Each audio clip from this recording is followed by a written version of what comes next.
Assalamualaikum warahmatullahi wabarakatuh. Alhamdulillahilladzi bi ni'matihi tatimmu shalihat wa bi rahmatihi tatanazalul barakat. Wassalatu wassalamu ala nabiyyina Muhammadin sallallahu alaihi wasallam as-sayyidas sadat wa ala alihi wa sahbihi ahlul fadaili wal karamat. Amma ba'du, subhanaka la ilma lana illa ma 'allamtana innaka antal alimul hakim. Rabbi shrah li sadri wa yassir li amri wahlul 'uqdatam min lisani yafqahu qawli. Allahumma anfa'na bima 'allamtana wa 'allimna ma yanfa'una warzuqna uluman tanfa'una. Asbahna ala fitratil Islam wa ala kalimatil ikhlas wa ala dini nabiyyina Muhammadin sallallahu alaihi wasallam wa ala millati abina Ibrahim hanifan muslima wa ma kana minal musyrikin. Bapak Ibu hadirin jamaah salat subuh rahimakumullah. Kita lanjutkan pelajaran kita kitab Al-Kabair. Kita masih membahas Al-Kabiratur Rabi'ah, yakni tarkus sholah atau meninggalkan sholat. Yang pada pertemuan lalu kita membahas tentang orang-orang yang adaa'us sholah. Adaa'us sholah itu artinya meremehkan, bukan meninggalkan, tetapi meremehkan, mengundur-ngundur waktu sholat, sehingga sholat ini akan menjadi ukuran keimanan seseorang dan juga akan bisa menjadi ukuran bagaimana posisi orang tersebut di hadapan Allah. Kemarin saya sampaikan seperti itu. Jadi ketika kita sudah bisa menomorsatukan Allah dalam kehidupan kita, maka berarti kita mendaftarkan diri kita ke dalam golongan orang-orang yang mulia, sebagaimana Nabi Ibrahim alaihissalam. Maka pada penjelasan berikutnya masih terkait tentang meninggalkan sholat, Rasulullah Shallallahu Alaihi Wasallam bersabda, Innal ahda, sesungguhnya ikatan, atau dalam hadis yang lain, dalam redaksi yang lain, al-farqu, sesungguhnya yang menjadi pembeda, bainana wa bainahum, antara kita dengan mereka. Artinya mereka itu ya orang-orang yang di luar Islam. Apa yang menjadi pembeda? As-shalah, yakni sholat. Faman tarakaha faqad kafara, maka barang siapa yang meninggalkannya maka dia telah kafir. Sampai demikian Rasulullah itu menegaskan. Jadi pembeda orang Islam dengan orang bukan Islam sesungguhnya dari sholatnya ini. Artinya ketika kita sudah tidak merespon sholat, maka sesungguhnya apa bedanya kita dengan orang yang di luar Islam? Dalam hadis yang lain dengan nada yang hampir sama, Rasulullah bersabda, bainal abdi wa bainal kufri tarkus sholati, sesungguhnya antara seorang hamba, maksudnya abdul mukmin, hamba yang beriman, dengan orang-orang kafir itu adalah tarkus sholah, meninggalkan sholat. Ini perlu jadi sebuah pemahaman yang mendalam sehingga umat Islam ini akan bisa jaya, umat Islam ini akan bisa mendapatkan posisi yang mulia ketika mereka itu menomorsatukan sholat. Bahkan ada pernyataan yang jujur itu yang sering kita dengarkan itu, orang di luar Islam itu sesungguhnya baru akan gentar ya, ketika orang Islam itu sudah bisa meramaikan masjidnya, terutama di ketika sholat subuh, sebagaimana mereka meramaikan masjidnya di ketika sholat Jumat. Hukum antara sholat subuh dengan sholat Jumat ini sesungguhnya sama. Tapi kenapa ketika Jumat kita bisa demikian banyaknya? Dan ini kenapa tidak berlaku bagi sholat 5 waktu yang lain, al-maktubat yang lain? Ini menunjukkan betapa ketika sholat ini sudah kita pegang, maka insya Allah yang lain akan mengikuti dengan sendirinya. Dalam hadis yang lain, Rasulullah SAW bersabda, hadis ini diriwayatkan oleh Imam Ahmad, derajatnya hasan, dan Syekh Al-Albani bahkan mensohikan hadis ini di dalam sohinya, di dalam kitabnya Sahih At-Targhib. Rasulullah bersabda, man taraka sholata muta'ammidan, barang siapa yang meninggalkan sholat muta'ammidan secara terus menerus, bahkan tanpa udzur, bahkan tanpa ada penyesalan, padahal dia Islam, maka apa kata Rasulullah, faqad bari'at minhu dhimmatillah, maka sesungguhnya Allah Ta'ala akan melepaskan darinya jaminannya. Kalau sudah hidup kita tidak dijamin oleh Allah Ta'ala, jaminan apa lagi yang bisa mengcover kehidupan kita? Mafhum mukhalafahnya dari hadis ini, pemahaman baliknya, siapa yang menjaga sholatnya, siapa yang betul-betul menata sholatnya, maka fahuwa fi dhimmatillah, maka orang tersebut akan berada dalam jaminan Allah, hidupnya akan dijamin oleh Allah Ta'ala. Dan kalau sudah dijamin oleh Allah Ta'ala, kita tidak butuh jaminan apa-apa lagi.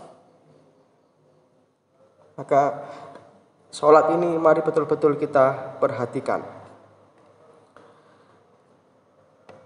Di dalam hadis yang lain, jadi kitab ini memang merujuk pada ayat-ayat Quran dan hadis, ya, sehingga kita bisa mendapatkan pemahaman dari dua sumber ini untuk dosa-dosa yang kita bahas dalam kitab ini.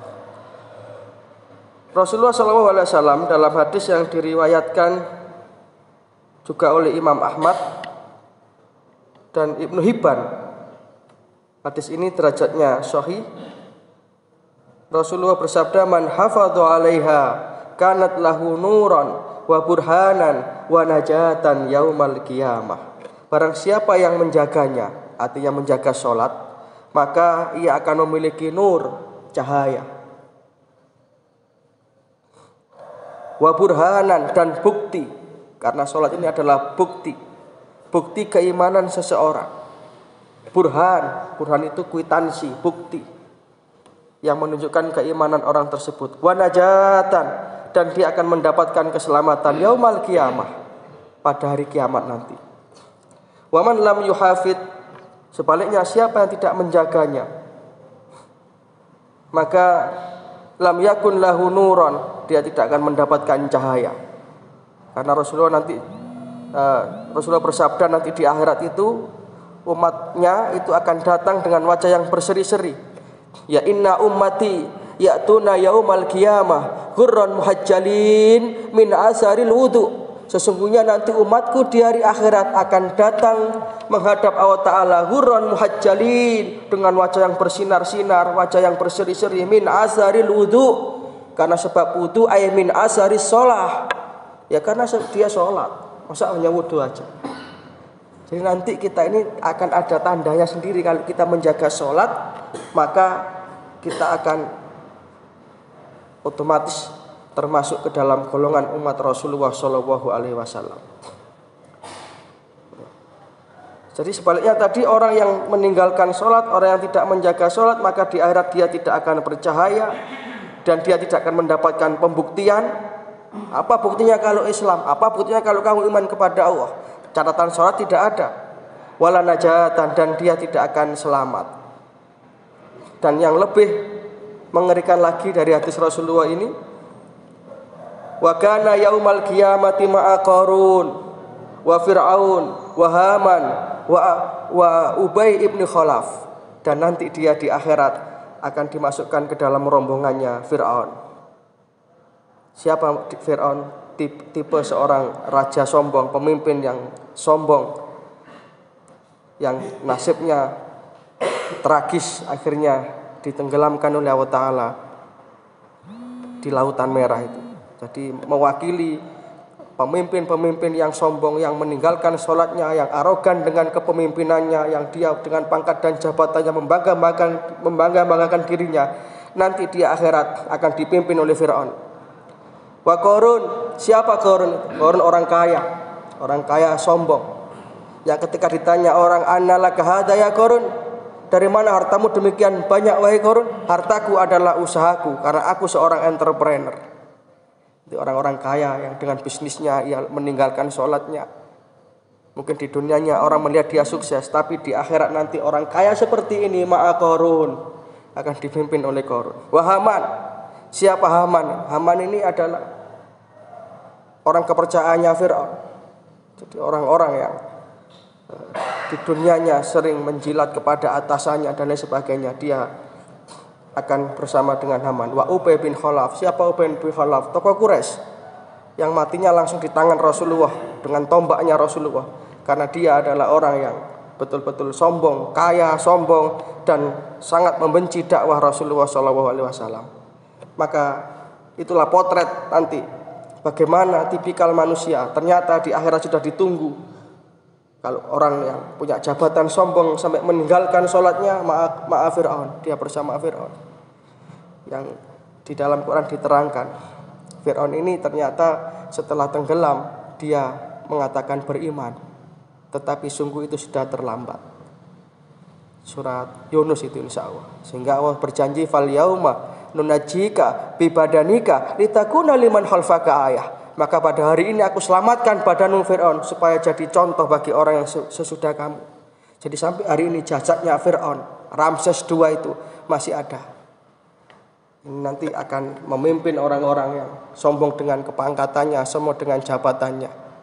Demikian Bapak Ibu, sesuai dengan terbatasnya waktu, insya Allah mudah-mudahan bisa menjadi satu keterangan yang bermanfaat. Mudah-mudahan kita senantiasa mendapatkan taufik dan hidayah, amal ilmu rezeki yang barokah. Dan akhirnya kita memungkasi kehidupan kita di dunia ini dengan tetap membawa iman Islam husnul khatimah.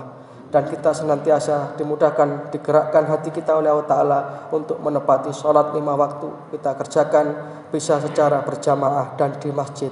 Di samping ada unsur ibadah, juga ada unsur silaturahimnya, ada ibadah ritual, ada ibadah sosial. Dengan itulah kita berharap kehidupan kita menjadi berkah. Amin ya rabbal alamin. Ada kurang lebihnya mohon maaf.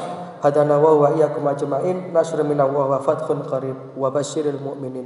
Subhanaka wa humma wa bihamdika asyhadu an la ilaha illa anta astaghfiruka wa atubu ilaik. Assalamualaikum warahmatullahi wabarakatuh. Innallaha wa malaikatahu yusholluna